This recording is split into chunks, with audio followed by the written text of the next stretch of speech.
Now, just to give you an idea of where I was in 1985, I had worked for a few years for the Internal Revenue Service.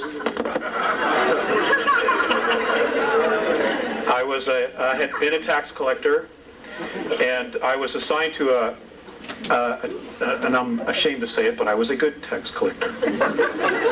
And for the lady and the people who were talking about the IRS, I'm just going to give you this while it's hot and it's fresh. I was assigned to a task force that was supposed to do undercover work for oil company fraud. And our training was to be in Washington, D.C., and while I was there, I used my security pass to get into the National Archives. And you're not allowed to really make copies of things when you're in the National Archives unless your security clearance was much higher than what mine was. And I'm going to tell you this as having been with the Internal Revenue Service. The Internal Revenue Service is a Puerto Rican trust. Yes, it is a 3-tier trust.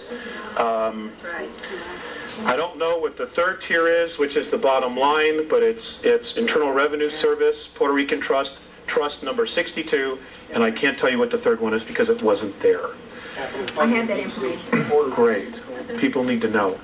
Also, none of the federal income tax laws are actually in the Federal Register, therefore they are not laws. They are codes. You also need to be aware of that. Anyway, I left the Internal Revenue Service and I opened up my own accounting practice. I started helping people with IRS collection problems because that's not something that you can learn going to tax school or going to a university. You have to have on-the-job training. Well, I started my practice, took the CPA exam. For 5 years, I had a practice in Beverly Hills and Malibu. I was living on a 700-acre horse ranch in Malibu at the time the contacts restarted. Now, within 2 months of the contacts restarting, I totally walked away from my tax practice. And I just realized that a lot of it was just BS. And it just wasn't working for me. I had made some major shifts in a very short time. The contacts have been relatively continuous. They're both physical as well as telepathic. And folks, some of this information is going to be enlightening. Some of it's going to really bother you. And I'm sorry to be the one to have to tell you that we have a very serious problem on our hands.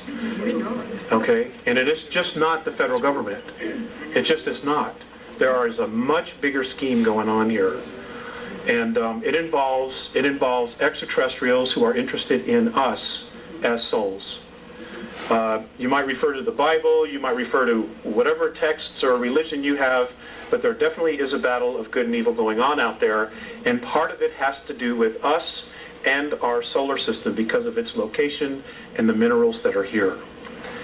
The regressives, and we're going to talk a little bit about that after I show you the moon pictures, don't give a damn about us. We are a natural resource.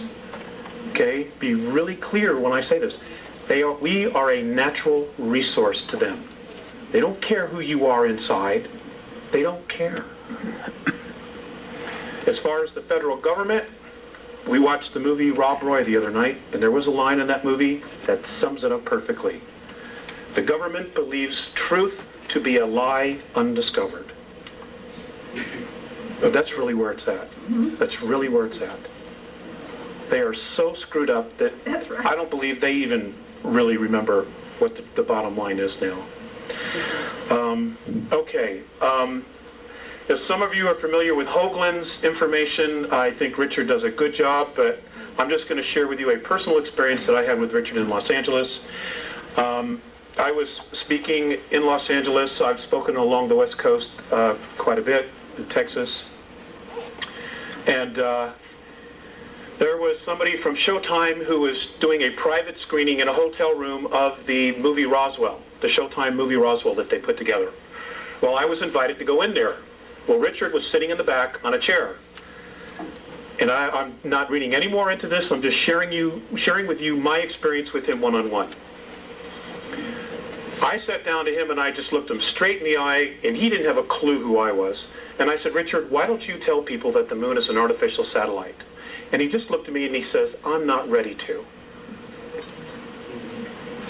All right?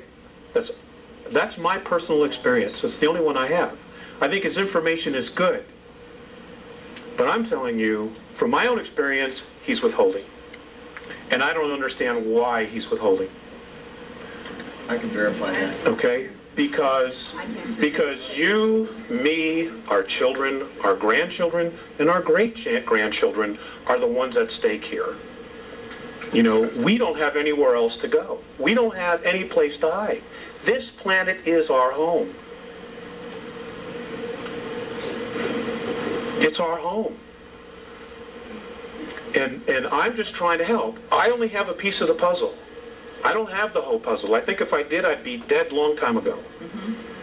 But I'm going to share with you stuff that I have been guided to that's on the far side of the moon. I don't deal with the visible side. Because as the right hand is moving here, the left hand's doing something else.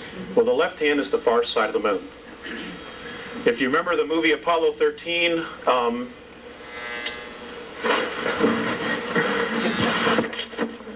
if you remember the movie Apollo 13, what? Move over? Oh, it's the lights. Okay.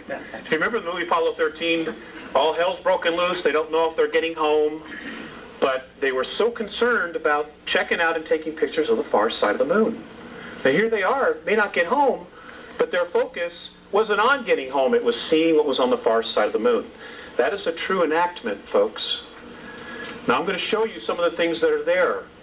Now so you may have trouble adjusting your eyes to seeing some of this. Some of the things you will not have any trouble whatsoever. These photographs, I was told specifically where to look, were taken by the Lunar Orbiter 4 from August of 1966 to August of 1967. They show so much. I mean, if you know what you're looking for, it's unbelievable. It's unbelievable. You know, and there's no way our astronauts miss this stuff. There's just no way. You know, 21-mile bridges, 7-mile monuments, ships sitting in the middle of craters. I mean, you know, you're going to see it, okay? I'll tell you what the Andromedans, Morine and Phaseus, have said about the moon. And I want to take questions, so I want to get through this. They have said that our moon is an artificial satellite. In fact, it is a spacecraft. Much of the debris on the surface was put there and was built purposely to make it look like what it isn't. Okay, it is hollow, it is metal underneath it, and it has the ability to leave our orbit under its own power. They say it came from Ursa Minor, from a solar system that would have the symbol, or would have the name in our language of Chauta. It was one of 4 moons that rotated around the 17th planet. Now it was built, this sounds just like Star Wars, it was built around that 17th planet. It was then put into the tail of a comet and then dragged here. And when it got to this area, it removed itself, and the first place it parked itself in our solar system was the planet that we now know of as Maldek, which is the asteroid belt. Right. It was one of 2 moons that belonged there. Maldek was the first inhabited planet in our solar system. It was very much like Earth. Mars and our planet were terraformed from Maldek, or Malona, or whatever name you want to call it. It was terraformed. In other words, all the plant life and everything that is on the surface and animal life was brought here. It was brought here. You know, science tells us that, you know, everything started with a single cell. The Andromedans laughed at that. You know, and Phaseus said to me, well, if that's true, then how does that one cell know to become a brain cell and a kidney cell? I couldn't answer him, because I don't know. He says it isn't possible. Our solar system has been engineered, built and engineered. Okay? The whole solar system. We're going to get into some more of that, but I want to get going on the slides. Honey, do you want to come up and help us with that? Let's see. Okay, according to the Andromedans, now folks, I just want you to keep an open mind. You know, I'm not asking you to believe this. I'm sharing information with you. If you choose not to believe it, hey, that's fine. I ask you to exercise your free will. And if this gets too much for you and you don't want to listen, I've already checked. None of these chairs have seatbelts. You can absolutely leave. I will not be offended. I don't like doing this anyway. I would much rather stay home and raise a family. Okay, but I made a promise, and, you know, we want to have a family, and, you know, I have pieces of the puzzle, and if I don't do anything about it, then I'm just as guilty as the NSA astronauts and the Russian astronauts that have been on the moon and been on Mars since 1958. Okay, lights, please. I have to turn it on. The light. There we go. Okay. Our galaxy. Let me raise it up. No, we need something, a videotape or something to put underneath it. I'm the handiest guy I know. That's good. That's it. Thank you very much. Okay, we can lower that. No, here. Wait a minute. Wait a minute. I got it. Here. Okay. All right. Okay. Ladies and gentlemen, according to the Andromedans, space travel has existed in our galaxy for 4.4 billion years. Okay, we are literally the new kids on the block. All right? Now, what's interesting about our galaxy is...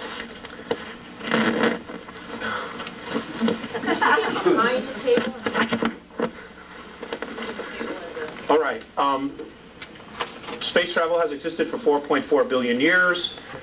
The interesting thing about our galaxy is the fact that we have many different races living here. In particular, the human race, which we are a member of, and what we call the reptilian races, which we are not a part of, but who very much don't like us, like the human race. Apparently, this battle that's been going on has been going on for approximately 3.8 billion years between reptilian races and human races. Many of the races that exist in our galaxy migrated originally from Lyra during a war. Apparently, sometime in our ancient past, a group of reptilians were exploring, looking for minerals, looking for food resources. They came across a star system that was full of human beings who were agricultural in their nature. Abundant food, they just had everything together. And the reptilian races, they're called the Seekar in the Andromedan tongue. We know them, or we would know them as being known as the Draconians because they're from Alpha Draconis. And apparently they as a race were brought to our galaxy fully formed. Nobody knows where they came from or who dumped them there. But they were put there because it gave them the highest probability of survival.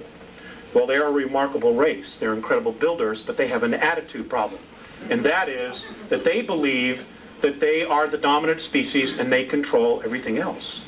And they are also master geneticists. They value genetics, not gold or silver. They have no interest in that. It's life forms. And they try to control life forms through manipulating their genetics. We have also been subject to that. I'm going to try to cover a lot here. Anyway, there was a war. They were attacked. Many of the human races fled to Antares, to the Pleiades, to Cygnus Alpha, to Andromeda, to Cassiopeia, to Sirius, to Procreon, all over. They just scattered to the winds, trying to survive. Next slide, please. This is where our small little area is located. That which we see in the sky, this is where it's located. As you can see, we are in the sticks, the boonies. We really are. And this is why we've been manipulated and messed with so much as a planet and as a race. Because we have been, for the most part, considered insignificant. And then roughly 5,000 years ago, somehow they found out that we were no longer insignificant, and I will tell you why. according to the Andromedans, in our physical form right now, in our genetics, we have within us the DNA of 22 different extraterrestrial races who have come down here and manipulated, who have bred with us, who have tinkered with us, everything imaginable. And that somehow we have all this inside of us. Plus the fact that we're coupled with spirit. And this is something that the Greys have a major problem with. And I will cover that as well. Now, because we are the only race in our galaxy that has these genetics of 22 different races, because we are also spirit, they consider us royalty. The Andromedans consider us as royalty.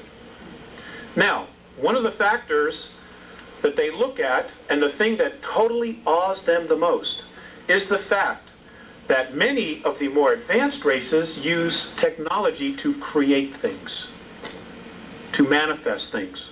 The Andromedans are heavily use holographics.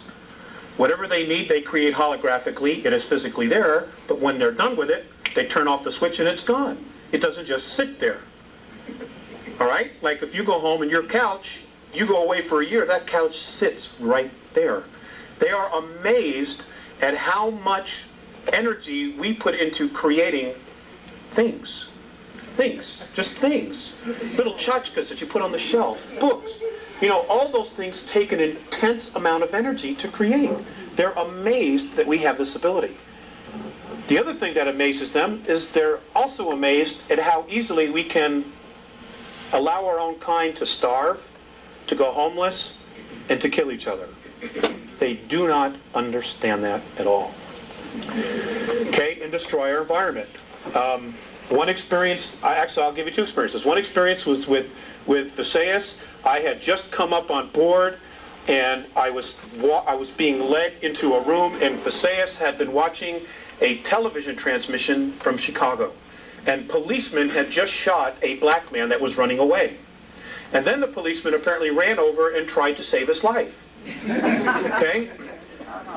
Visayas turns to me and he says, I don't understand your race. I don't understand why one would try to take his life and then the next minute try to save it. I didn't have an answer. In fact, many times I don't have an answer. Another time, I came on board. I was living in Lake Arrowhead at the time, and Mornay was looking at a group of meters on the ceiling of his ship. And it was all about the ozone and the air, oxygen content in our atmosphere. And he looked very distressed. And I said, what's the matter? And he said, don't they understand that all of this is here because they need it? They don't understand how we can just so carelessly destroy our environment. Now, folks, I want to share something with you. If there was not divine intervention, which apparently there has been, March 23rd of 1994, if there has not been divine intervention, and I will cover that, according to the Andromedans, we would only have 41 years left worth of oxygen in our environment. 3,500 years ago, the oxygen content, they say, was at 35, fluctuated between 35 and 38% between the North and South Poles. Today, at its highest level, it's less than 18%. Now, those of you who took biology, what happens to the human form when oxygen as a gas goes below 15%? We die. We suffocate. This is reality, folks. This is reality. This is not Peter Jennings. Okay? This, you know, I mean, we don't have anywhere else to go. You know, and for those, and this is just what I've been told, and for those of you who think there's going to be a rapture, you might be disappointed. And I'm not saying this to question your belief. I'm just telling you that there are much bigger forces going on here. Okay, next slide, please. Save the question, sir, for later. Okay, please. Next slide, please. Okay, this is our solar system. There is life in all of these systems surrounding us. They have been coming here for years. For years they've been coming here.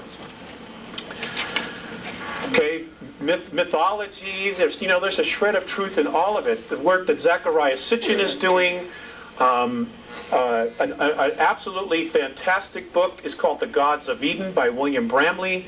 I would suggest that those of you who have not read it, go get it in paperback version. It'll bring you right up to speed right away. It's wonderful.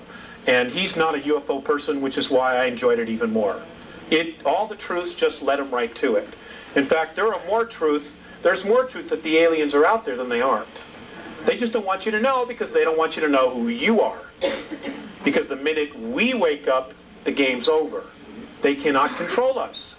And if you look at our past history, if you read Zecharia Sitchin's books, we as a race, when we stand together, rebel against the gods, the ETs.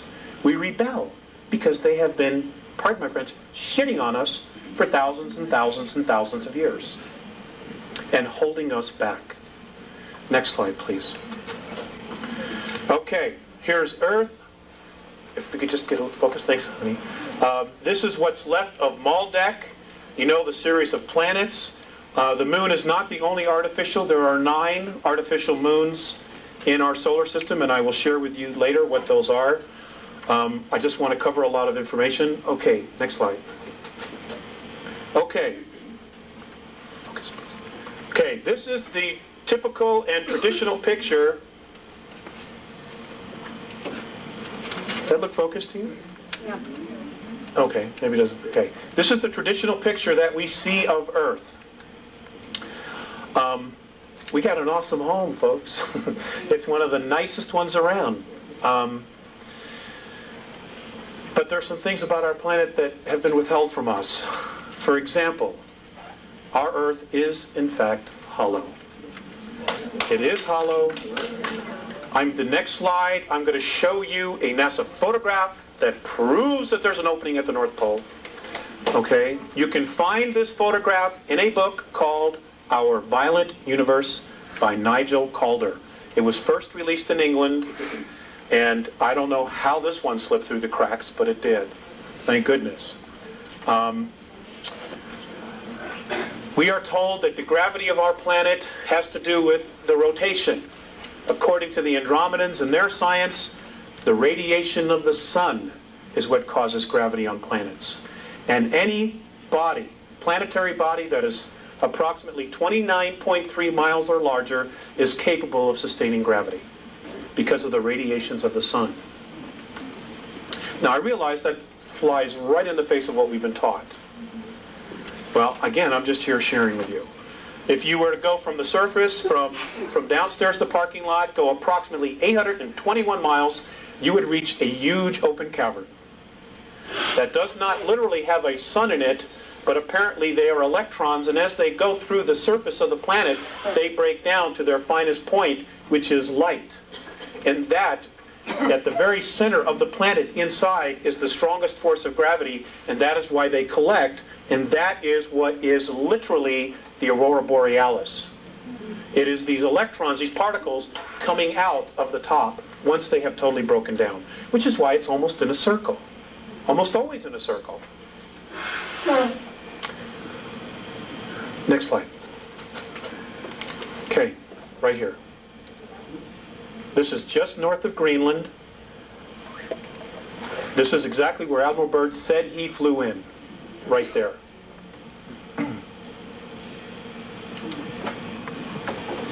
This was taken in 1979. Now you mean to tell me the Gemini, the Mercury astronauts, the Apollo astronauts when they came back, they missed this? I don't think so. I don't think so. If you can get your hands on the book, there's a color photograph. This is a photograph from the book. It is, folks, it's there. Whoops, there it is. It's there. Next slide, please. Okay, our moon. Our moon is quite the enigma. Apparently our moon was brought here 11,213 years ago, to be exact, in the month of March. What we know is the month of March. It came here as a base, okay, as a ship carrying ETs. They were coming here to colonize. They did in fact colonize. In fact, many of what's left of them are living underground in our planet from 100 miles to 200 miles beneath the surface. Now, I've gotten a lot of crap for talking about this, but I'm just not going to shut up. The beings that brought this satellite here to our planet in the last 25 years are responsible for over 31,000 children disappearing from the surface. And I don't know if you're paying attention, but over 100,000 children a year are vanishing from the face of the earth. And folks, they're being taken out of here. And the governments know. The world governments know. All right, and we're going to cover that. We're going to cover that. Next slide, please. Okay, did our astronauts really go there? I know that there's been a lot of talk that maybe they didn't go there because of anomalies in pictures. Many of the pictures were faked because the pictures that the astronauts took, there was stuff all over the place. They couldn't hide it. Yes, they did go. But yes, there's been a manipulation of other things put in there that supposedly looks like our astronauts. So, we have to use common sense when we look at these things. The next slide, please. Did our astronauts see things? Absolutely. Mornay has told me that the United States government, just our government, has at least 53 of its own UFOs, flying saucers, that are stationed on the moon, on the far side. And I'm going to show you where he says they are. It's in one of the slides. They did, but they were told to shut up, not say anything. Many astronomers who have been taking a look at the moon, many of the lunar rovers and the cars that they drove have disappeared. They're no longer there. Well, they just didn't get up and float away. Okay, the moon has got gravity. Especially on the far side, it's got gravity. Mornay has told me that if you take Copernicus crater and you stood at the bottom, that the gravity is equal to that of Chicago. As if you were standing in Chicago. Because again, it is not the rotation. It is apparently the sunlight. The sun's radiation that creates gravity. At least this is what they say. Now, our moon does not turn on its axis. It rotates around the Earth, but we primarily just see one side, or only 59% of it. By the way, our moon's the only one that does that. It's the only one. Next slide, please. Okay, this was taken out of National Geographic. This was in the early 1950s. This was NASA's idea of what moon bases would look like. They, in fact, did do this and create this in February of 1958. So when Kennedy said, we are going to send man to the moon, part of our government, primarily the NSA, was already there. They were already there. Now, folks, you don't hear much about the Russian space program, but let me tell you something. They are a major player, and they are also here. And they don't work for us, neither does the NSA. They work for international bankers who are the new priesthoods for extraterrestrials. And we're going to cover that. Next slide, please. Okay. According to the Andromedans, there were primarily 9 huge dome cities on the moon, the front and the back. They housed up to 5 million extraterrestrials at one time. There was water, there was vegetation, there was everything they needed. Okay, and these covered hundreds of miles. So when Richard shows you the pictures of the things, the shards, so many miles tall, 9, 10, 15 miles, whatever it is, he's right. He's absolutely right. But there's more. There's more. Okay, next slide. Okay. This is along the equator on the far side of the moon. This is what's left of a pyramid. There are 4 pyramids on the moon. Excuse me. Okay? Now, I can assure you that the pharaohs, just to practice, did not take the Hebrew or the ivory up here, build one, then bring it back and do it right in Egypt. Didn't happen. According to the Andromedans, almost all the planets in our solar system have pyramids on it. Some have more. I've asked why. Some people say they're tombs. The Andromedan perspective is that these are weights. And what they do is you put them in a strategic location, it balances the rotation of the planet. It doesn't keep it from wobbling, which means that if the ETs are there colonizing, there's no major fluctuations in weather and gravity. Gravity anomalies, as well as the electromagnetic field, which is around every single planet. It has to be balanced. That's what these are for. That's why Giza is directly dead center of the landmass on planet Earth. Next slide, please. Okay, can we just focus this a little tiny bit? Okay, folks, I want you to focus on this area right here. I want you to focus on this structure in here. For those of you who are architects, please feel free to, say something about this. This area right here, you can see the curves, the angles. There's another bridge here. I want you to notice these lit up objects inside the bottom of the crater. We've got a close-up of it. Next slide, please. Here we go. Okay, here's another bridge. Apparently this is inhabited by extraterrestrials from Orion. These are, I'm told, are domes. Does everybody see this? Okay. I'm also told that this is a road that goes into here. There's an elevator that goes up to this area here. And when they land, they take an elevator or something down, and then they can walk, because there's atmosphere on the far side of the moon. Which is why the astronauts took pictures of clouds. It's unbelievable. The snow job that we've been given. It's nothing what we've been told it is. Nothing. It's turned at 180 degrees. Right. Next slide, please. Okay, I want you to focus on this.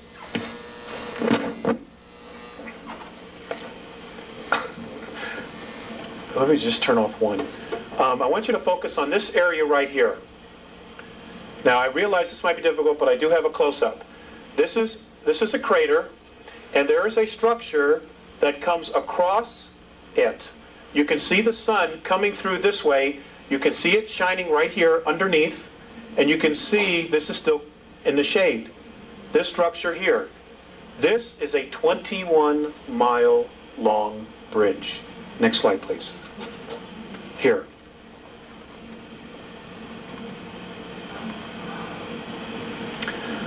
I'm always updating. I'm always trying to get clearer pictures. This is 21 miles. Now, you may not see it. You may have to adjust your eyes. I know this isn't easy, but this is it right here. Okay? You can see the sun shining through here.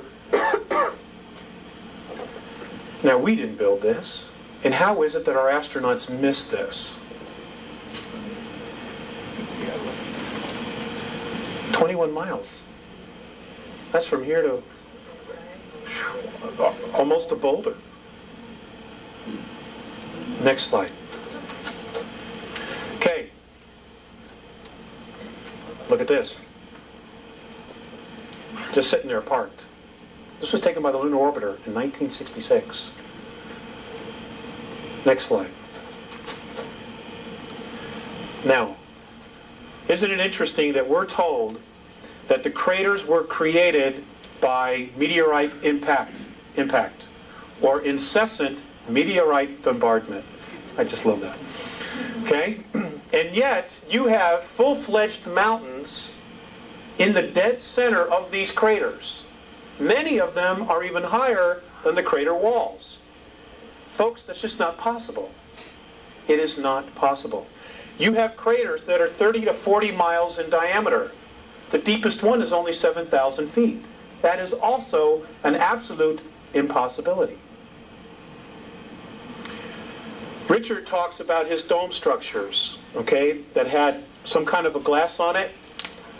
Right here.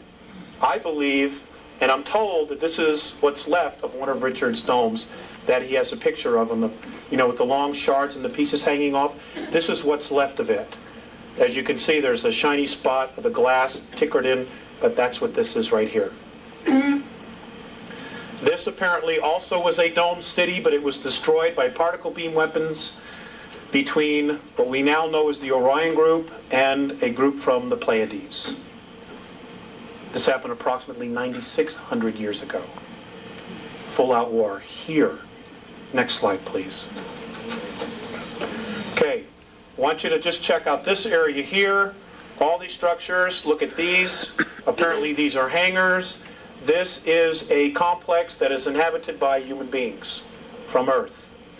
Also want you to look at this object. I'm trying to get a better picture of what this large structure is. But what's really interesting about this area here and this is look at nice how sharp this crater is. The corners here. Very nice and sharp.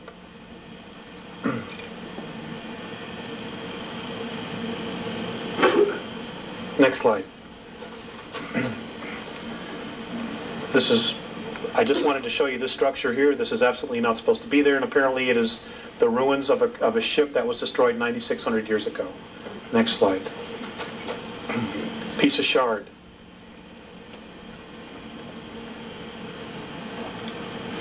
It's 2 miles. 2 miles tall. Piece of what? Shard, piece of metal. Next slide, please. Okay. On this photograph, I want you to just take in the landscape. Okay? I want you to take in the landscape of what you see here. Now, I want you to look, focus in on this area right here. I want you to look at this area here, and I want you to compare it to the rest of the landscape. Just focus your eyes for a minute. Okay? I want you to focus on this area and then the rest of the landscape. What's unusual about this area right here? Anything else? Maybe the way these things are all lined up together, nice and neat, and then these structures right back here. Next slide. Okay, here's another picture of it. Okay. Oh. Is that a monument there, that dark shadow? This here? No, that's an arrow. That's my arrow. Okay.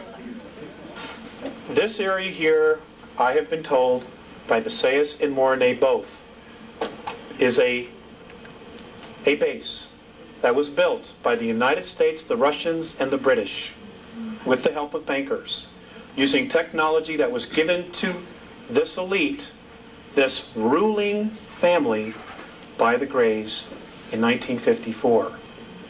They've been up here a long time, and this is actually considered a resort. This is not Club Med.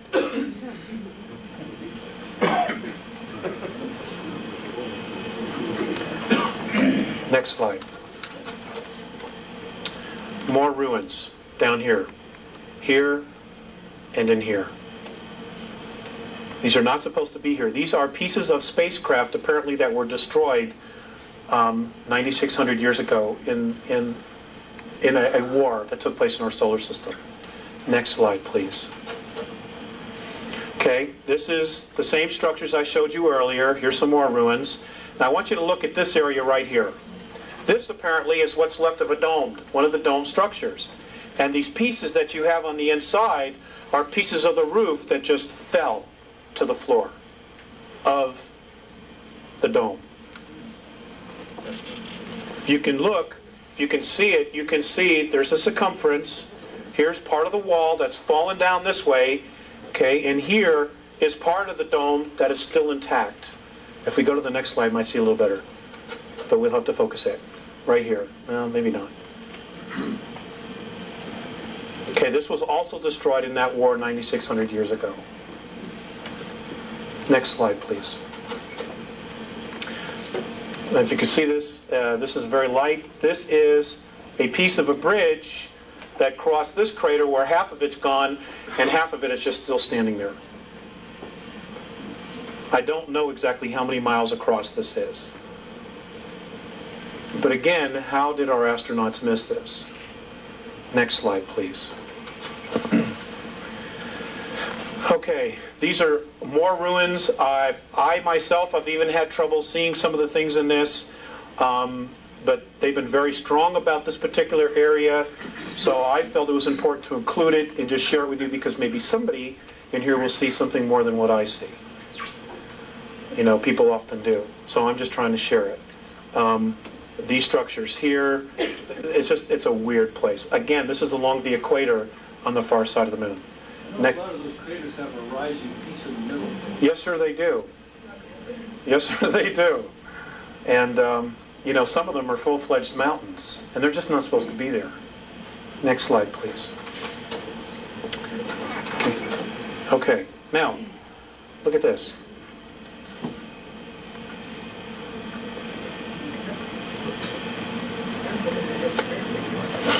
Okay. Honey, is that the best we can focus it? Okay, thanks. This area here apparently is a domed complex inside this crater, and I'm told that the world government picked this area because there's water underneath it. These are domes. These are a series of domes that are lit up from the inside. Is that square thing a pyramid? Which thing? This? Right. This here? I don't know exactly what that is. It's not discernible in the pictures. You know, I think sometimes they purposely blur these just a little bit.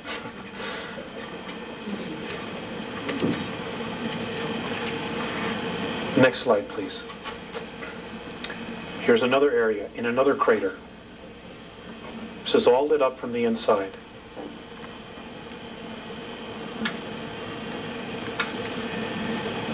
Next slide. This structure here. This piece, this thing here, this length of object, whatever it is 13 miles. And it's just sticking up outside, out of the crater. Next slide, please.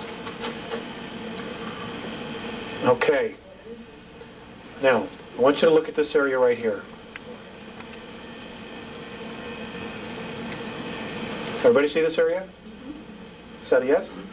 Okay. How many of you have been to the Sears Tower in Chicago? You ever been to the top? It's about a mile high, right? That's what they say. It's about a mile high. Next slide. Here it is again. Now, I want you to know these photographs were taken from... This particular photograph was taken by the Lunar Orbiter at 86,000 feet.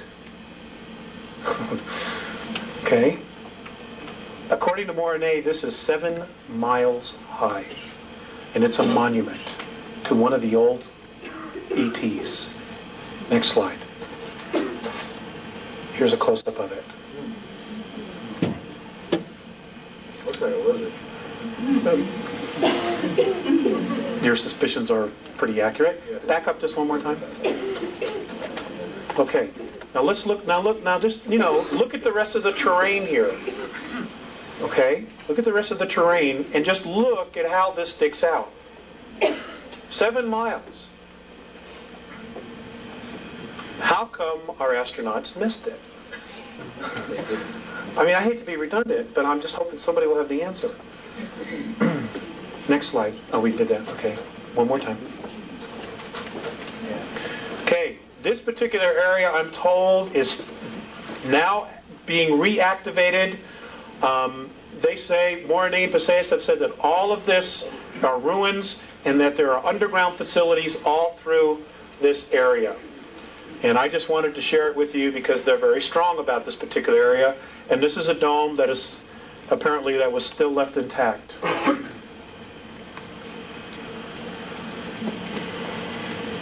Next slide. Square craters. Now I've asked Morine specifically, and he said there's no such thing as a square meteor. So, just one of them weird things. Next slide, please. Okay, craft sitting here, hanging over a crater. Next slide. These are all taken by the Lunar Orbiter. Weird crossed objects sitting in the middle of craters, dead center. Next slide. This was the photographer. Let's go one more slide. Okay, back up. Thank you. Okay.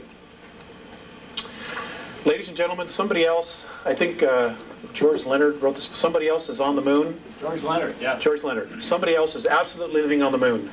I am told that there are 35,000 full-time human beings from Earth living on the moon. And they are Aryans by birth.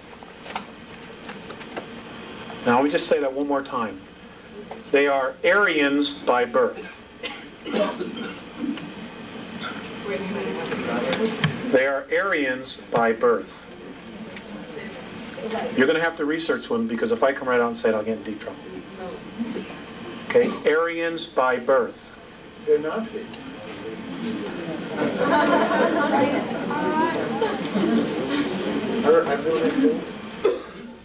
They're also there with extraterrestrials. Between the moon and our Earth, there are 18,000 grays here. There are only apparently 2,000 real grays left. All the rest are clones. They're robots. They're organic robots. And microprocessors are grown in their head. And they're controlled by some kind of a radio frequency. Now, the Greys and the Orions also have this technology to absolutely replicate and duplicate a human being. And for those of you who are familiar with the old Dr. Beater stuff, before he was killed in a parking lot in Dallas, I would suggest you go back and re-research that information. Except he was told the Russians were doing it, and they're not doing it. It's extraterrestrials who are doing it, who are trying to undermine the free will of those of us on the surface of the planet. Because this is our home. Okay, Mars. I'm still working on more information, but I'm going to show you a couple things and share things that I've been told about Mars. The first thing I want to share with you about Mars is that, again, everything we've been told about it is wrong. Mars' atmosphere is full of oxygen and ozone. In fact, the local San Diego paper on March 23rd of 1995 flat out said that in 1971 they had discovered it was full of ozone. Well, folks, you go to the library and you pull out any book that you can find on Mars, written by any scientist on this planet, and they don't say virtually anything about ozone. But it's there. We're told that its actual gravity is about 1%. Well, if the atmosphere is so feeble, then how is it that it can have 300-mile-an-hour wind storms? If the atmosphere is so feeble, how is it that it can hold water at both poles? Next slide. Let's go to the next slide. I'm sorry. At both poles. And there's water at both poles. This is water, H2O.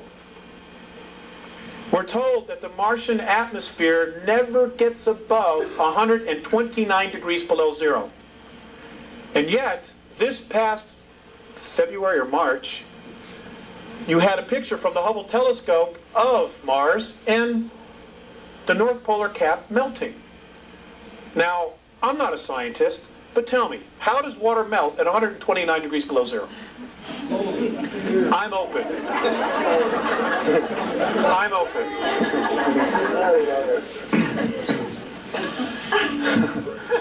Okay, apparently Mars has been inhabited off and on as a base, as a small colony, as a staging point for extraterrestrials who are exploring and leaving our galaxy to go to another for 3.8 billion years.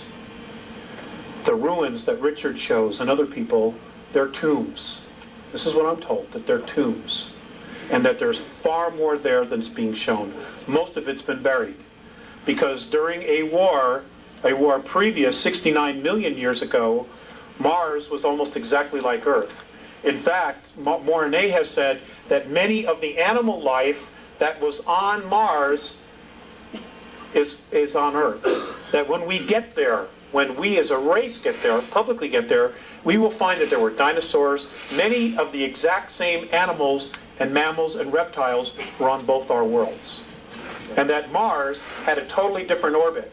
It was literally pulled from its orbit And as it was pulled from its orbit by 19 million miles, it rolled like a ball 3 times. And the water that was here just moved everything. And that it's been reactivated. It was reactivated in 1989. Now, I did a lecture in Dallas, and I've been talking about this information for several years now. And I was told that in 1989, Orion troops landed on Mars and took over colonies that were settled, created there by Terrans, us, by human beings from Earth. They came in and just took it over. Now, this gentleman who approached me, and I'm just sharing this with you, said that his best friend's brother worked for Central Intelligence and was a director of NASA and resigned in 1991. He said that his brother told him that the meetings on Malta, on the ship, just off the coast of Malta between Gorbachev and Bush, were about what was going on Mars, and that they were scared to death. Now, folks, I gotta share this with you. The beings that are here from Orion, they're into control. They're into control. There is no such thing as self-rule in the Orion Empire. There's a hierarchy. Now, if you look at our planet, I mean, if you really look at what's going on our planet right now, there's only one nation that truly cherishes self-rule and actually has real experience in self-rule. That's the U.S. And we're armed to the hilt because our Constitution says we can be. This is why the focus is on destroying the United States of America. Okay, the UN, the World Order, all of that stuff, they're all taking orders from ETs, and they're scared to death. But they are willing to sacrifice this nation. They are willing to kill 3.5 to 4 billion people to maintain their place as the new priesthoods. This is Sumeria, this is Egypt all over again, but on a much grander scale, because now you've got 6 billion people living here. If the people of this nation surrender the Bill of Rights by 1998, folks, you will no longer have the United States of America. That's a guarantee. That's a guarantee. This is the reason the Andromedans are coming back, because 317 years into our future, our galaxy is in tyranny. And they have traced, through time travel, all the events that lead to the single point that shifted the energy from free to tyranny. Now, we're not just talking about free, we're talking also on a spiritual level. Suppression, oppression of soul, of spirit. And they have traced it all back to our solar system, which is why many races are coming back and are saying, hey, wait, this isn't going to work. Because 317 years in our future, there's tyranny here. There is no such thing as freedom. And we somehow are dead square in the middle of this thing. Sorry for the news. But we are. This is the only reason they're bothering.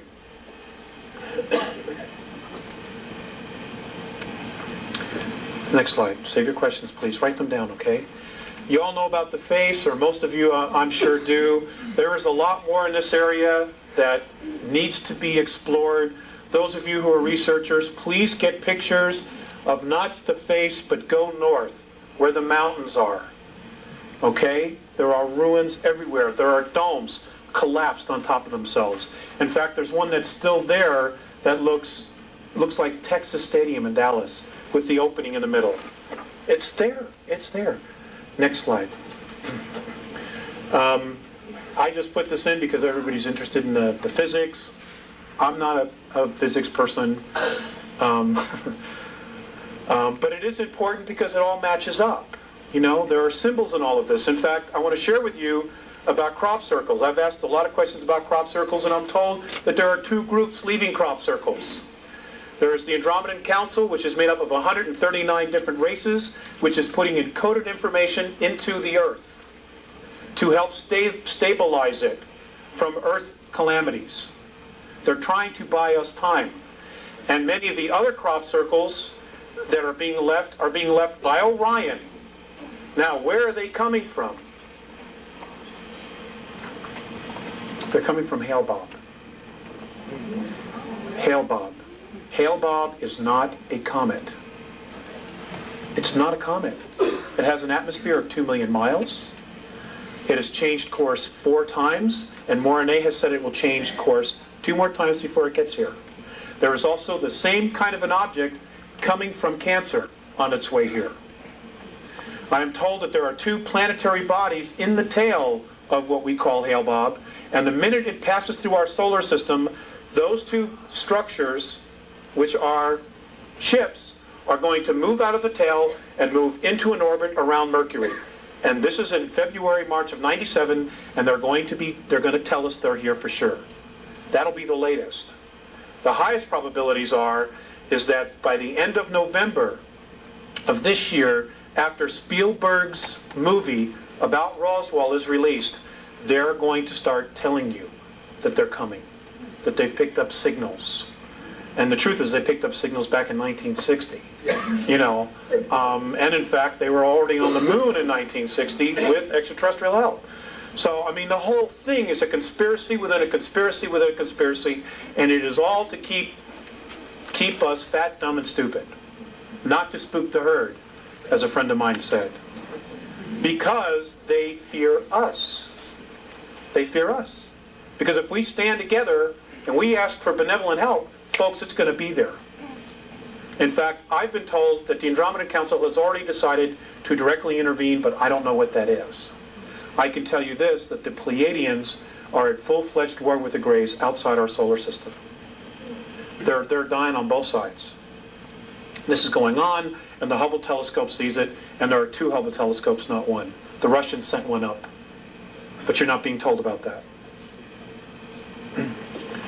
Next slide, please. Olympus Mons, 15 miles high. 1979, NASA admitted that they saw water vapor and ice clouds going over it. That's 90,000 feet. Okay, that's higher than the clouds on our planet. Now we're told that the circumference of Mars is 4,200 feet. The Andromedans say, wrong. They say it's 11,230 miles. It's 3 times the size we're being told it is. The Andromedans also say that if you look at the planets in your solar system, and you look at the brightness of those planets, that is proof that we live in a binary star system. They say we have 2 suns. But because of the rotation and the position of our planet, we never see the sister. But if you're on Venus, Mercury, or the others, you would see it.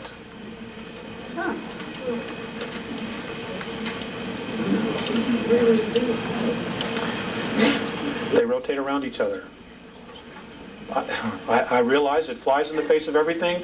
I'm just here sharing with you, and I'm just asking you to keep an open mind. Next slide, please. Okay. Cydonia is in the northern hemisphere. Now I'm told that at one time most of that area was covered with water. And that along the equator of Mars is where most of the colonial cities were, colonies, outposts. They said much of the bigger cities on Mars before it was destroyed was in the southern hemisphere. Now I want you to, honey, can we focus it just a shade? I want you to focus on this area right in here. Now this area is known as our Great Plantation. This is in the southern hemisphere. Now there's a little happy face. Yeah. I thought that was pretty amazing. You know. Okay, but if we go to the next slide. This apparently is another tomb that was in fact destroyed. And these are 3 more pyramids that are lined up just like Giza. This area right here. And that these are also ruins. This is what they say. And folks, they've never lied to me. No reason. Right here. They want us desperately to wake up. Now they have their own selfish reasons. Okay, because of the fact of the problems that apparently come up in the future. But there's also another reason.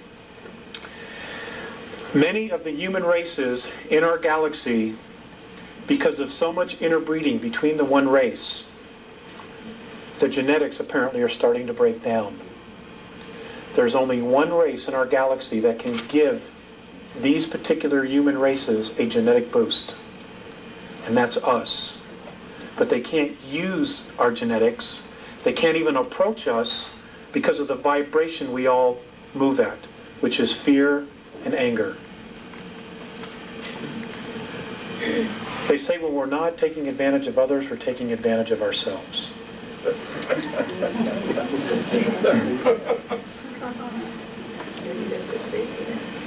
correct. Well, it hasn't stopped the regressives because they vibrate at this frequency, and they've also helped to propagate many of the belief systems that we have right now. We have real problems because this is all coming to a head by the year 2000.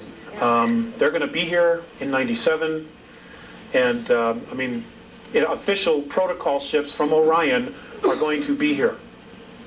Now, I want to share with you some of the things that the Greys are up to. Many people say they've left. I'm sorry to disappoint you, but apparently they're still here, and they have no intentions of leaving because they need us. They are desperately trying to save their race by using our genetics, but it isn't working. They can create the form, but they can't put soul in the body. That's a gift. Now, here's what they're doing. This is what I'm told they're doing.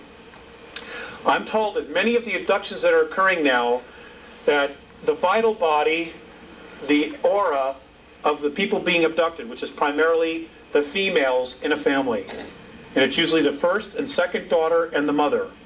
What they're doing is they're peeling off the vital body, the closest part to the energy field, and they are storing it and they are feeding it to the hybrids that have that mother's genetics in it. And apparently they're doing this to keep them alive. And they're also apparently trying to create soul. They think by stealing your aura, the vital body, in your energy field, and giving it to another, that it will create soul. You need to be aware of this. Okay, this is why a lot of folks who are weird things are happening, they're getting real sick and run down, is because your vital life force is being stripped from you. And folks, there is a violation of free will, big time going on here. You know, there are a lot of blinds in metaphysics. And one of them says that you create your own reality. Well, that's true. But there is a violation of free will. And we are being violated big time. And our race has been for the last 5,400 years. Big time. I'm dealing with the race we know ourselves now as Homo sapiens sapien. I don't know, is there another slide? Phobos. Phobos is an artificial moon. This is where the majority of the 2,000 real Greys that are left are hiding out, is on Phobos. And when you look at pictures of Phobos, when you go through your magazines or you go through, the astronomy magazines, I'm told that you should, I've been asked to share with you the idea that you should look very carefully about the inside of craters. That many of the openings that lead into this are inside the craters, that the bottoms open up and the ships come in and the ships come out. Okay? Now, Phobos is a major anomaly because it goes counterclockwise to everything else in our solar system. It rotates counterclockwise to everything else. Let's see, there's one more. Okay, this is the North Pole of Jupiter. This is a photograph taken by the Voyager. The Galileo. Anybody care to tell me what that might be?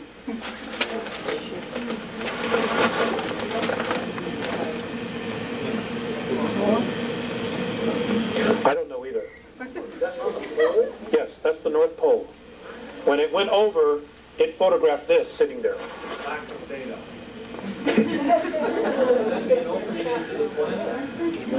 It could be. It could be. I'm just sharing it with you because I want you to think about it. I have an idea. I think it's a satellite. It's an alien satellite that they caught on top. And that satellite's analyzing the surface. That's a very good answer. I I know it is.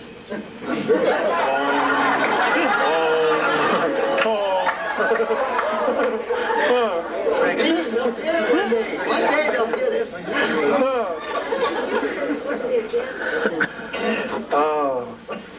Next slide, please. This is Ganymede. Ganymede's another artificial satellite. Ganymede has life on it, has water, has an atmosphere, has oxygen. Many of the benevolent races use this as a base. Where's that? Ganymede. This is Ganymede. I'm sorry? By what planet? That's Jupiter. It's one of the moons of Jupiter. Now, if you look carefully at the satellite we just sent up there, and you look at the rotation of what it's focusing on, the moons that it's focusing on will tell you an awful lot about what it is that they're looking for. They do nothing without a reason. And let's see, is this it? Okay.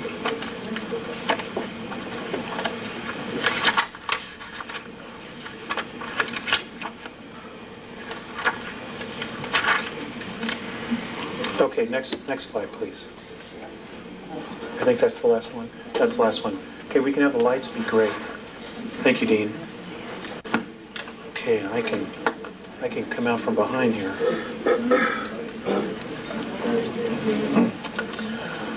Okay, I want to share this with you.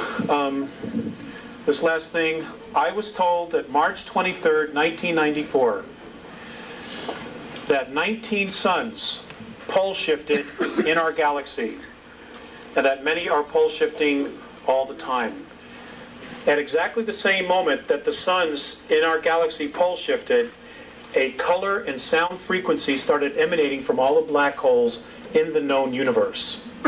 Now, apparently what this sound and color frequency is doing, it is literally creating a holographic density above all others. And on a numerical level, it would be, on our level, it would be considered the 12th. The Andromedans say that there are 11 creational densities in our universe. This is now adding a 12th. And that what it's doing is that it is literally lifting all the dimensions up. 11 is going to 12, 10 to 11, etc. Now they say that all indications are that by December 3rd, in our linear time of the year 2013, third density as we know it will cease to exist.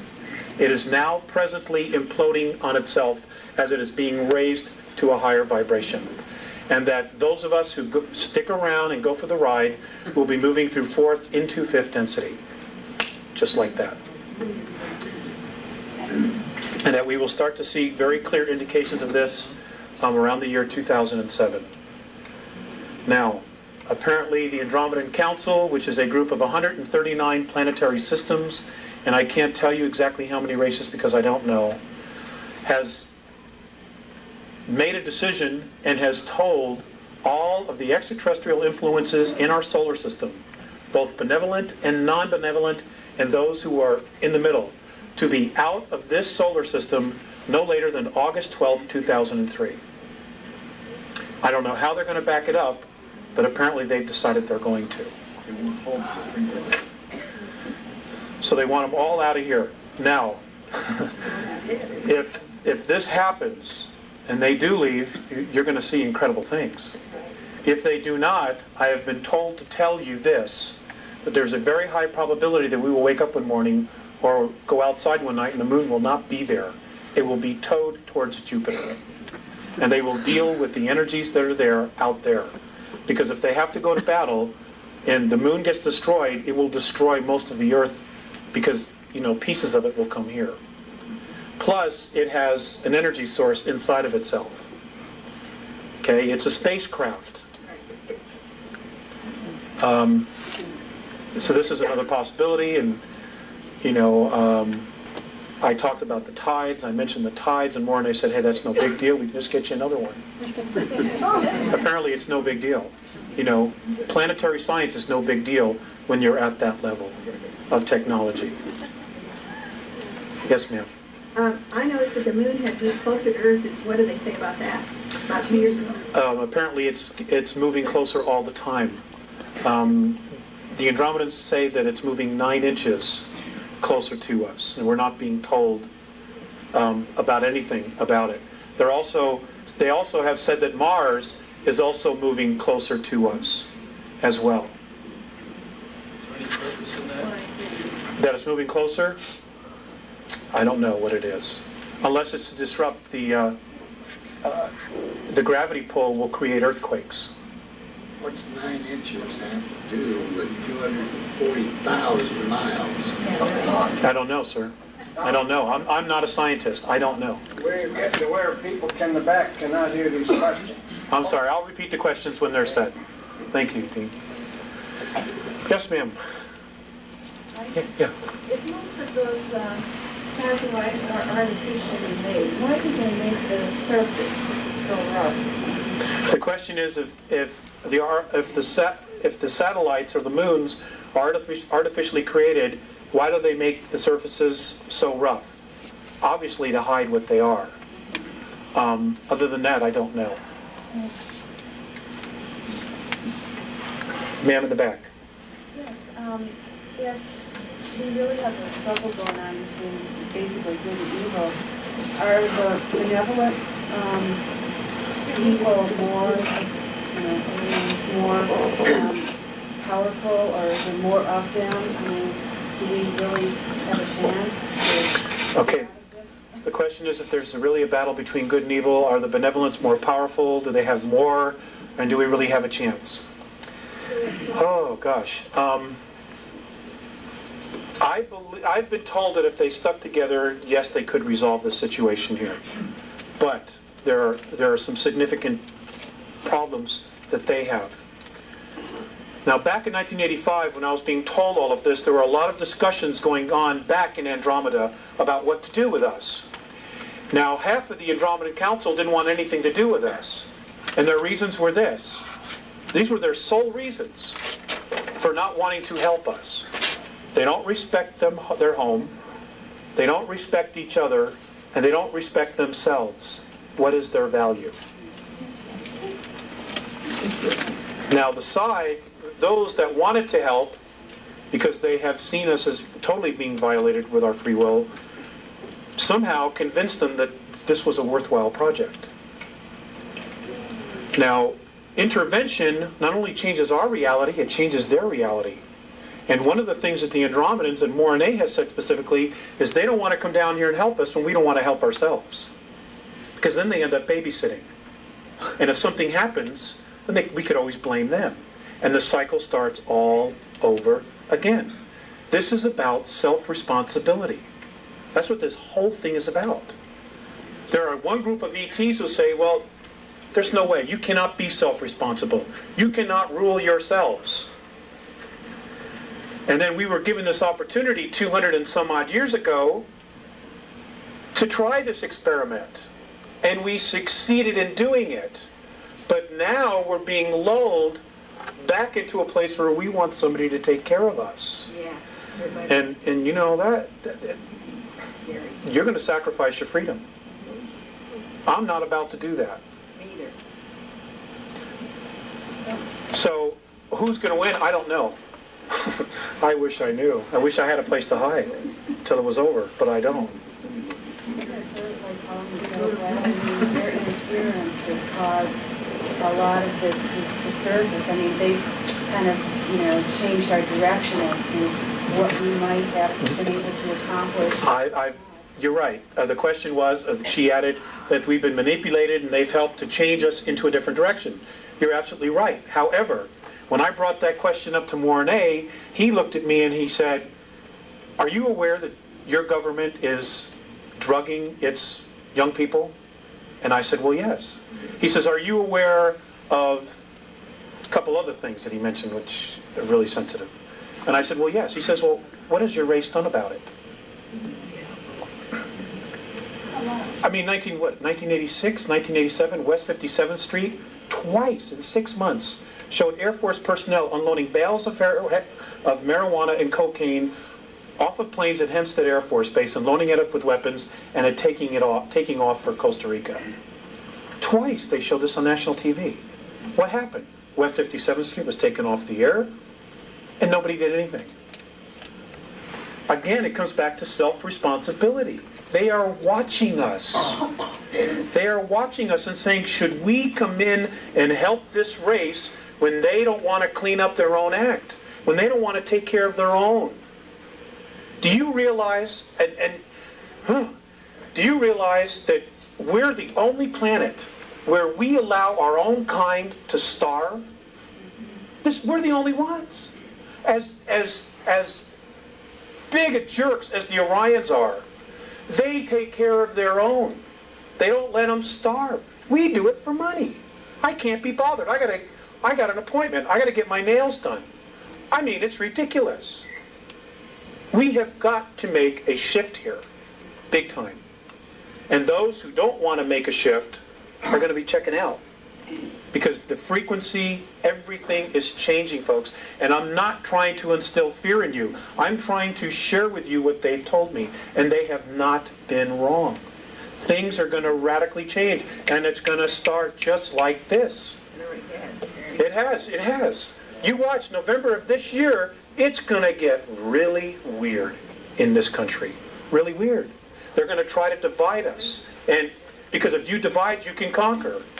And whatever you do, please don't turn on each other. The enemy is underground. They're on the moon. It is not your neighbor. It is not your policeman. He's not the enemy. You know, if you want to do something really constructive and you don't know what to do, just do this one thing. Come November, if there's an election, vote. Whoever's been in office, vote them out. Start over. That will buy us more time. What happened in 1994 that stopped these degrading of the oxygen supply?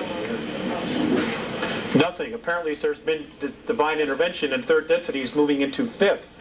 Therefore, they say this is going to happen by December of 2013, so the 41 years won't go by. So we've been rescued on some level already. But I don't know how many of us are going to make it. You know, now, the world government has been told that we're overpopulated, okay, by the aliens. The truth is, they can't control all of us. They can't control us here. So they decide they want to just eliminate half the world's population. Now, folks, I want to share this with you. According to the Andromedans, our planet could comfortably handle a population of 11 billion if we didn't squander our natural resources and we went to free energy. Right. Yes. Now, the free energy has been suppressed forever. Right. If we went to that, we could turn this whole thing around. Right. All right? What's happened is the political systems have broken down, but they don't want to take responsibility for it because in order to fix it, they have to make us more free. And they're not about to do that. They are not about to relinquish control of you, your money, your assets, because you're a natural resource. So it's easier to create a catastrophe like a pole shift or something else, biological weapons, and just wipe out half the population. And they're still in charge. And I can assure you that those people that you call your world leaders, those who are part of this game, will be sitting on the moon watching all this happen. And when it's done, they'll come back with answers, just like a politician, you know. Yes, sir, in the back with the striped shirt. You mentioned something about economics, materialism, what have you. How does any of that correlate with your comments about getting our souls in a place that we think of in terms of metaphysics or religion? How does that fit in? Where's the answers come from? Spirit is just throughout the entire universe. How could they not have a soul? That's the part that doesn't fit. Who could not have a soul? The Greys? The clones that... No, I'm talking about, I'm referring to the clones, the hybrids that they're creating. They do not have soul. That's what I'm told. You're saying they're like robots. They're not That's right. actual- They're not actual beings. Microprocessors, organic microprocessors are grown inside their brains. These blues and or grays are not living beings. Some of them are not, no. What about the ones that aren't clones? Do they have souls? Those grays? The ones who are not clones, yes, they do. What was that question back there? I still didn't get it. Spirit. What? We got off. Yeah, where does soul and spirit get into this? Okay. It's a possible solution. Why are they so interested in us? Now this is really going to stretch your belief systems. I am told that a majority of the physical beings, human beings that are in third density, not only on our planet, but in 21 other systems, who are experiencing the same problem we are having, are beings that apparently at some time in our past were at 11th density. Now, the Andromedans have said that our universe, what we know as our universe, is in linear time, and this is the only way that I can explain it, is as we count time, is that our universe is a 21 trillion year holograph. It's a holograph. It's a picture within a picture within a picture, or a dream within a dream within a dream, however you want to look at it. And that apparently many of the souls on third density were at 11th density. And for some reason, this collective group consciousness decided they wanted a different perspective. And they literally fell into the concept of time, into physicality, and literally carved out of nothing what we know as third density. Now, third density to many of these other races is like putting your hand in jello and trying to move it back and forth. There's so much resistance, it's so dense. And yet here we are literally creating all this. That's how powerful we are. That's how powerful our minds are.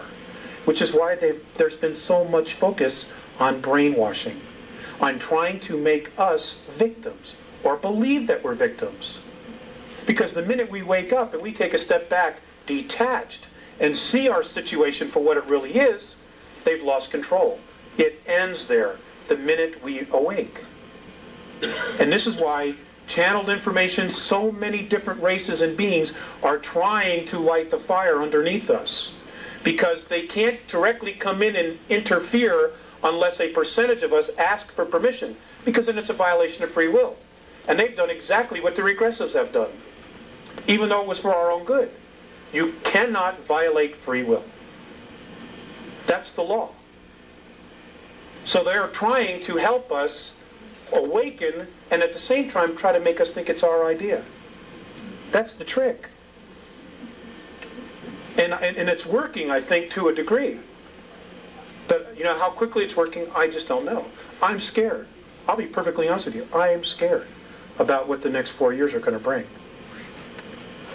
What about the earthquakes in that? A lot of it is. I'm sorry. The question is, what about the earthquakes? Some of them are natural, and some of them are being caused. I wish I had a board. But what's basically happening is you've got a planet that is vibrating at a frequency of fear and anger. You've got this new frequency called the 12th density, which is lifting everything up. Well, these really dense energies cannot move up. So the planet herself, in order for her to move up into 5th density, has got to cut loose with this energy. And what's happening is that she's cutting loose with this negativity, which she's been holding on to. It's hitting the surface, and it's feeding us as a population, because we're already in that space. You know, and you know, there are predictions of wars. Oh, God, we're all primed. We're all ready for it. You know, the whole world's broke. Everybody's looking for food. The world has got a food supply of 53 days. The entire world. The United States of America, should there be a catastrophe, has only a 7 days food supply. What happens after those 7 days? Are we going to start feeding off each other? That's our MO.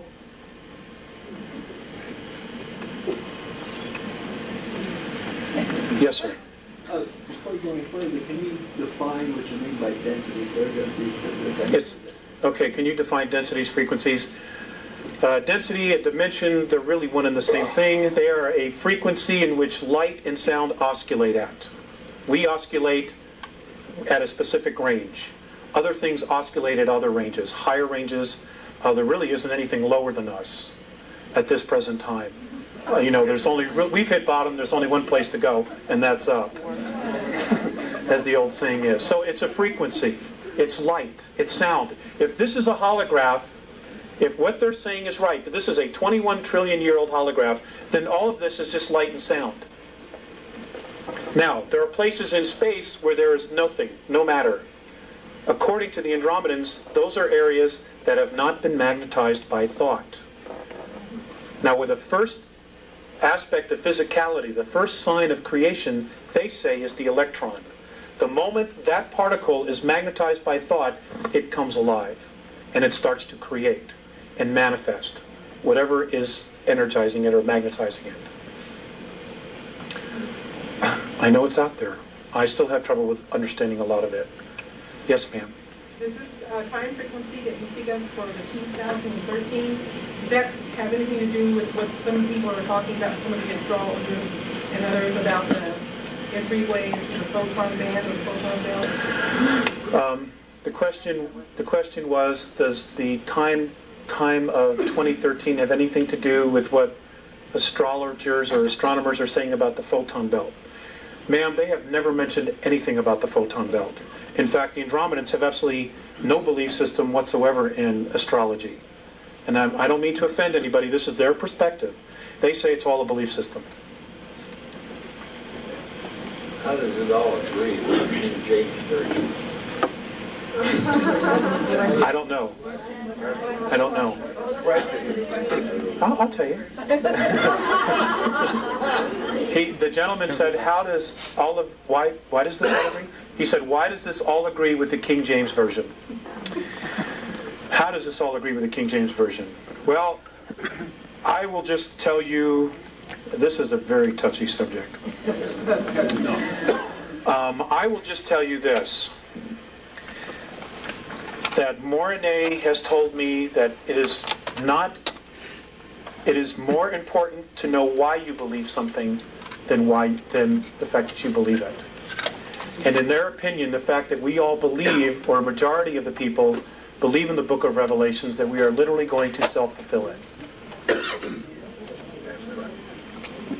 What we think we create. Say who else? I see somebody pointing to somebody else who doesn't want to raise his hand, probably. Yes, ma'am, in the back. Richard Hoagland talks about... Could you stand up? I can't hear you. Okay. I'm sorry. Richard Hoagland talks about hyperdimensional physics, Mm-hmm. and through that we can change our reality. So this is really what you're saying, is that if we believe in the book of Revelation, we'll create it. So wouldn't it be an idea that if we change our thought about the year 2013 as something other than a outline there, and that's sort of what he is saying, is hyperdimensional physics can allow that person to change their reality through their thoughts. And it's basic metaphysics. And that would be eliminating fear. Because if we go into anything with fear, we cannot change our thoughts. I don't know, when you said you were afraid, it made me concerned about your information, although I really think your information sounds to me very valid. But when fear can change that reality, does that make any sense? Yes, it does. The fears that I have are my own.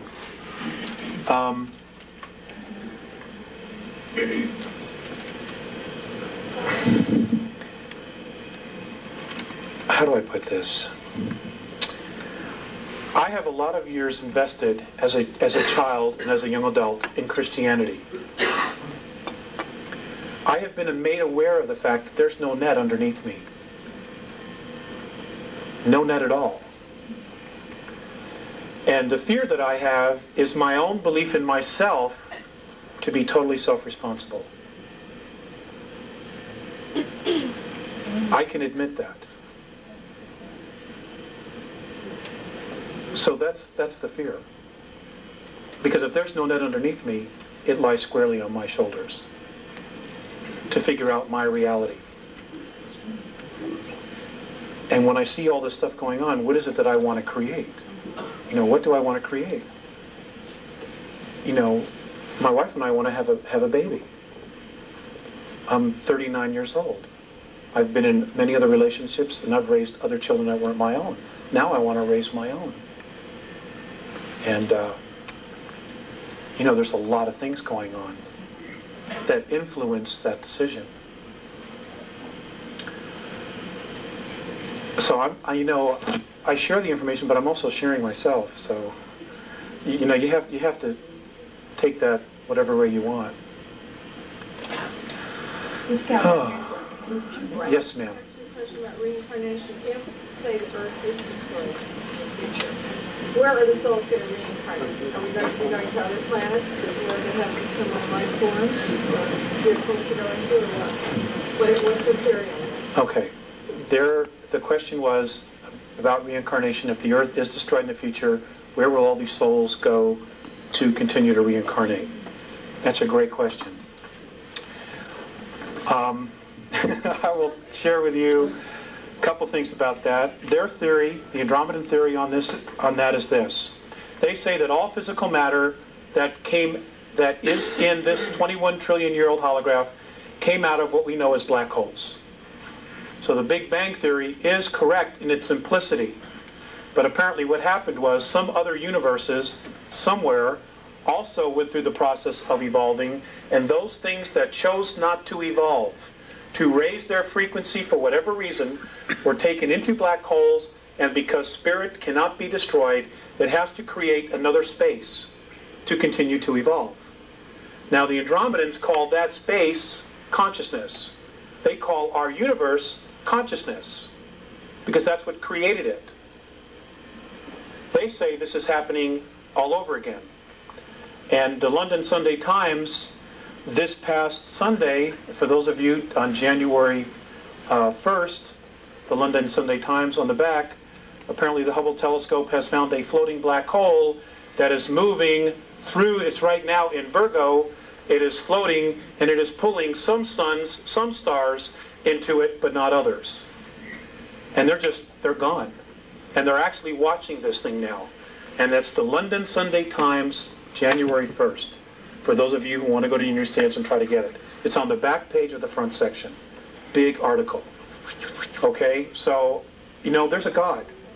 And whatever she has decided to do is going to happen. Actually, I asked about that, and they said that, that they call it the isness.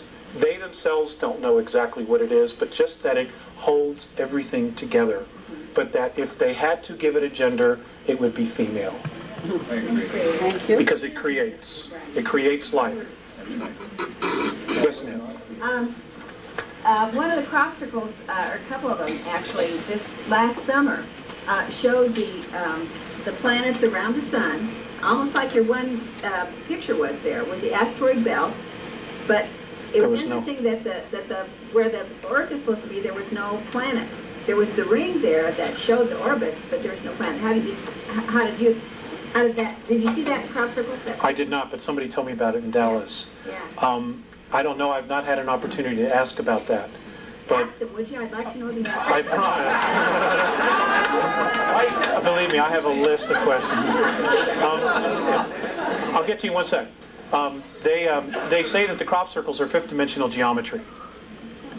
That's what it is. And in case you don't know that, crop circles have been showing up in the United States, but it's being suppressed.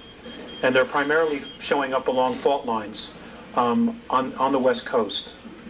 So stay tuned for that. They're actually happening, but the feds are doing an excellent job because of the satellites, making sure that the minute they're created, that they're out there as soon as possible to make sure it's bulldozed, plowed over, etc. Yes, sir, in the back. Yeah, I was just curious, how did your communication process with the Andromedans, and is it at your request or their request, and how often does it occur, and all that kind of stuff? Well, there's absolutely no pattern to it. And, oh, gosh, you hear it? Okay, he wanted to know how the communication with the Andromedans goes. Is it at my request or their request? Sir, there is no pattern to it. They let me know. I will go outside at night, which I do every night, and I will look up into the sky and I will project a symbol, which is a communication that I have with them. And I don't always get a response. Sometimes I have to wait months to get a response. But it's they're almost always at night. They're both telepathic as well as verbal. Now, Mornay is the only one that has actually gone to the effort to learn to speak. Visayas doesn't. It's all telepathic, and they talk in symbols. Now, when you start, for those of you who channel, you may already be aware of this, or mediums. I don't really like the word channel. You get impressions. Telepathy is speaking in holograms. If you were to take the blueprints of a house, and this is how it happens with me.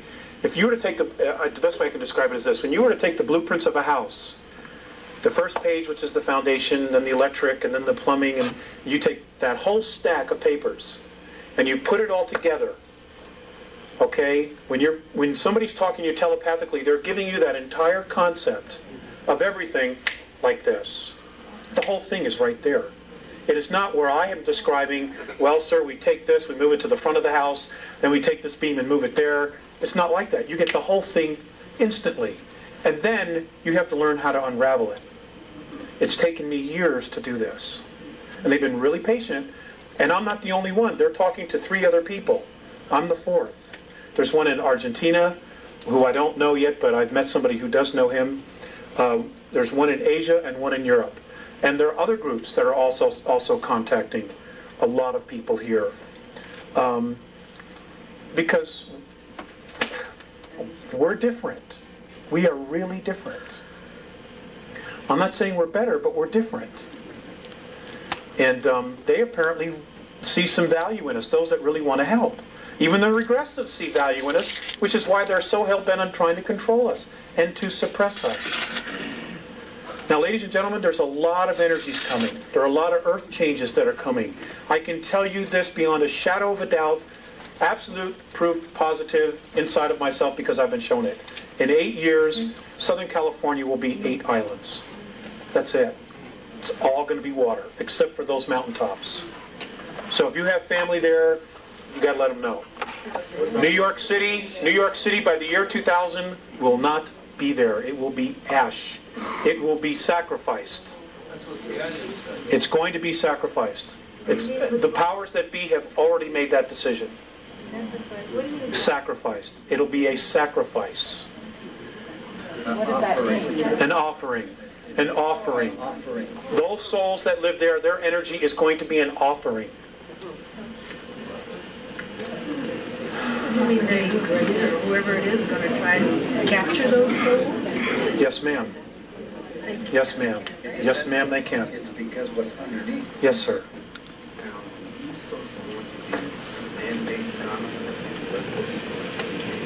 Natural phenomenon. That's correct. Couldn't hear a thing. What did he say? He asked the question, basically he made a statement, the East Coast is going to be a man-made phenomena, and the West Coast is going to be a natural phenomena, and I agreed with him. How does that agree with Casey's revelations? I don't know, sir. I don't know. Yeah. He said it would be destroyed. I don't know that he said it was going to be bombed. It was going to, yeah, an act of terrorism would turn it to ash. By when? By the year 2000. When you said the California thing would start? Sir, I don't know. I could start any time. Truly, it could start any time. I'm amazed more hasn't happened. There are some really, really evil thinking souls here on this planet. I mean, it's unconscionable. It's unconscionable.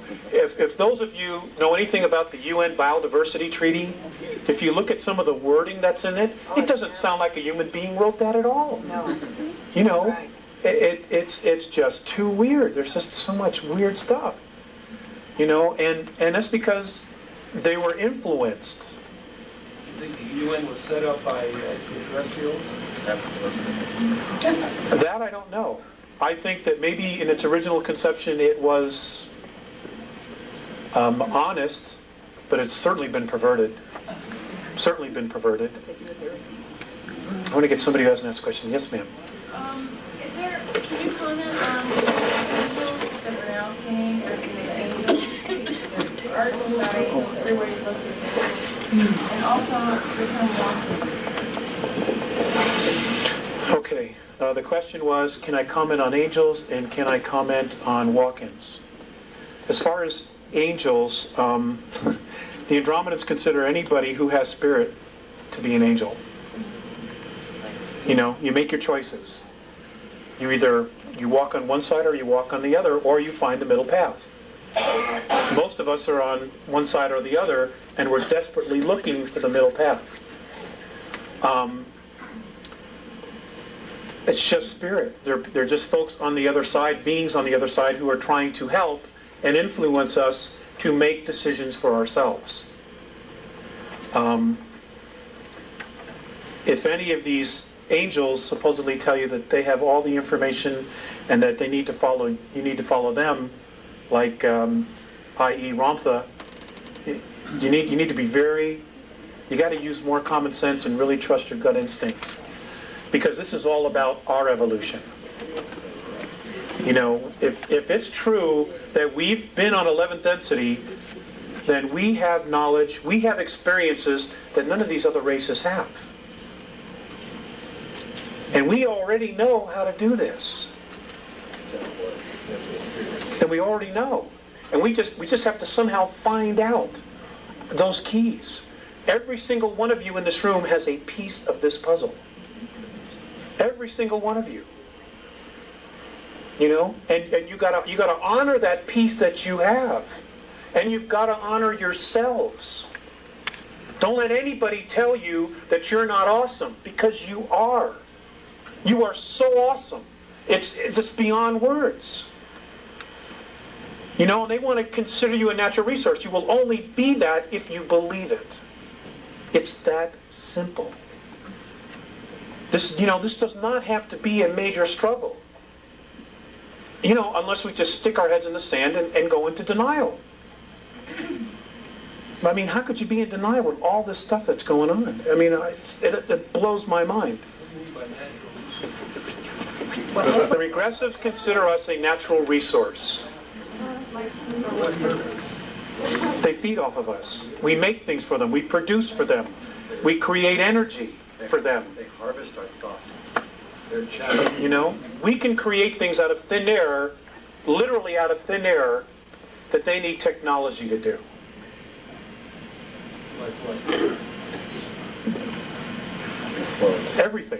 Everything in your life was made, was created, manufactured. Okay? Even the idea was created. Okay? Everything we've ever needed, this planet provided for us. Well, how do you think it got that way? How do you think this planet knew exactly what to manifest, and we would end up here and be able to use exactly what we needed? I don't know if I'm wording that right. I think we're here that the availability. Okay. Now these things are supposed to happen in the next 9 years, by 2004. Number 1, scientific proof of dimensions and higher self-consciousness. Now, ladies and gentlemen, your consciousness, your thoughts, who you are, is not in your brain. The only reason that our bodies have the brain is so that our soul, our greater selves, whatever it is, can make the body move. Okay? Your essence is in your energy field. It's in your aura. That's who you are. That's your life force. That's where your consciousness is. It's not inside this bone right here. It's here. It's all around you. 2, reincarnation will be scientifically proven and demonstrated.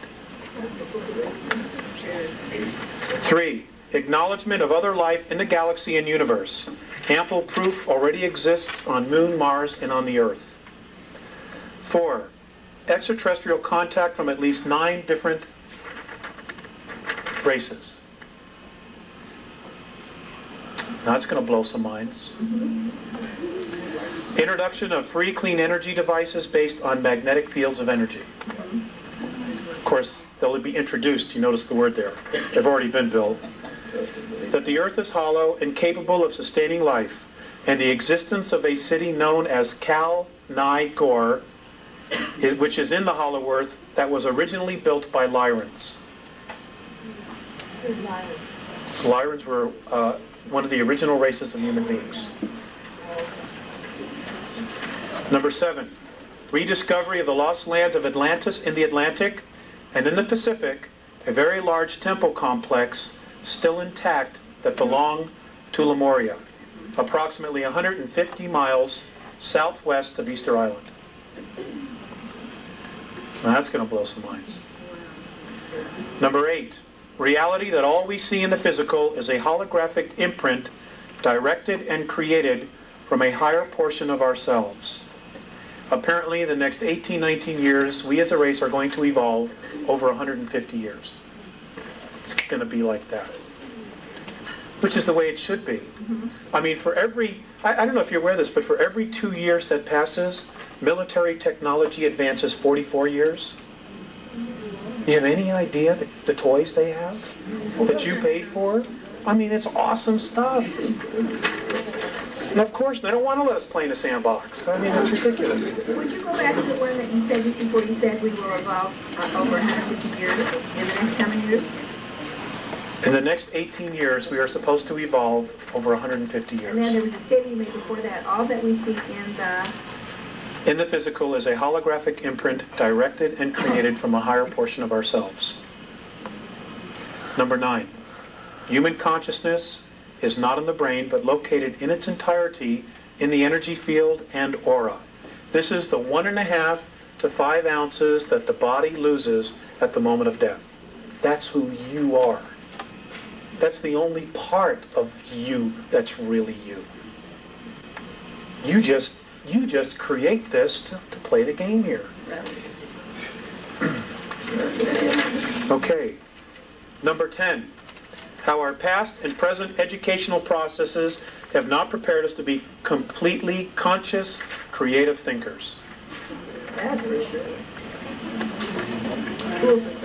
Number 11. That organic and plant life forms do exist on 7 planets and 15 moons in our solar system. Yes, ma'am. Number 11. That organic and plant life forms do exist on 7 planets and 15 moons in our solar system.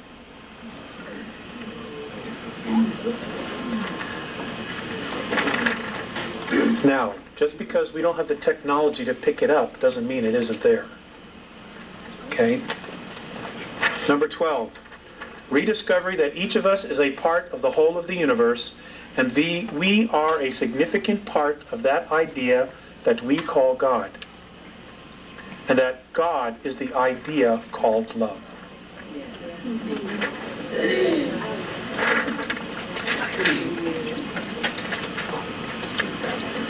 Number 13, that this accelerating self-discovery being experienced was created and activated by all of us. So, well, sir, that's a $64,000 question. If you get that answer, will you call me and let me know? I guess,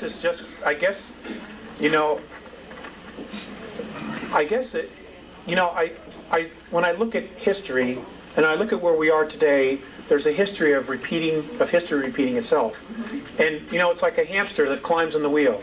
No matter how fast he goes, as long as he stays on that wheel, he's not going anywhere. So maybe we just needed to make a change. Maybe we're all sick and tired of this. Maybe we need like a vacation.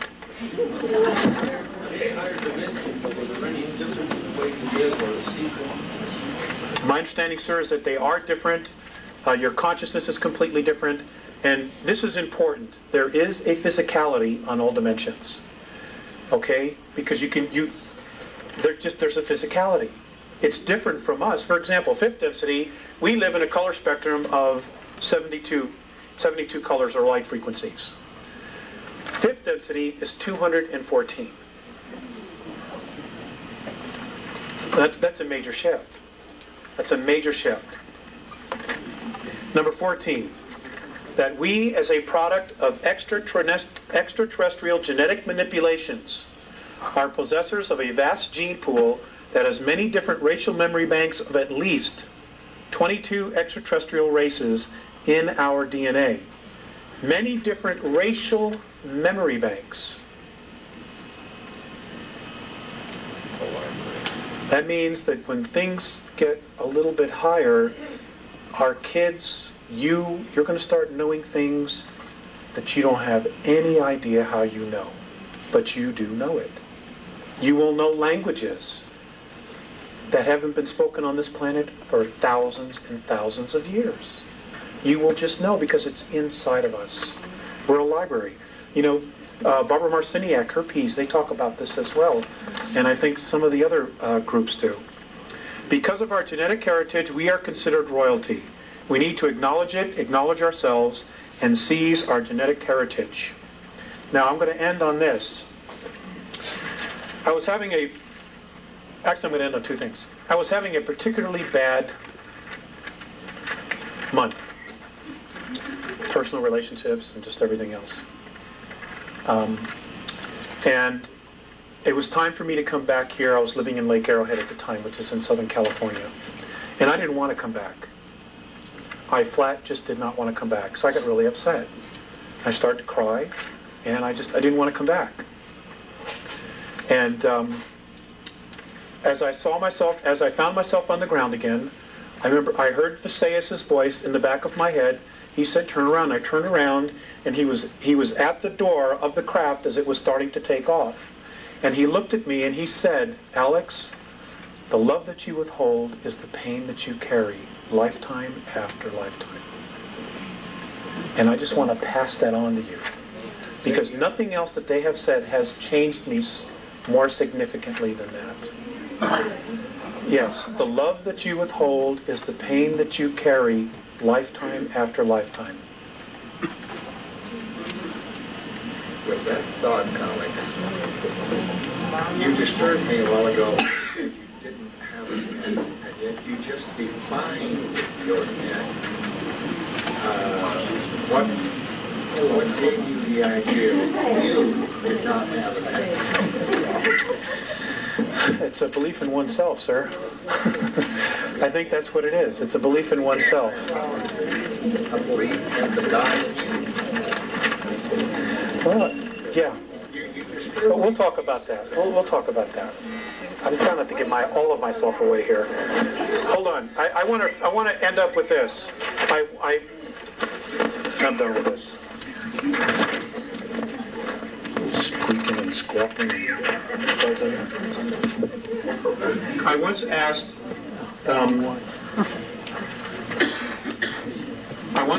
Visayas. Wrong microphone. I once asked Visayas. Put that one God. I once asked Visayas, okay, what was our future going to be? You know, the future of us here on Earth. And this was his response. This is the Andromedan definition of our future, us as a race. Responsible freedom of self-determination. Becoming truly self-confident and free to unconditionally be responsible for oneself without being coerced to accept some higher authority.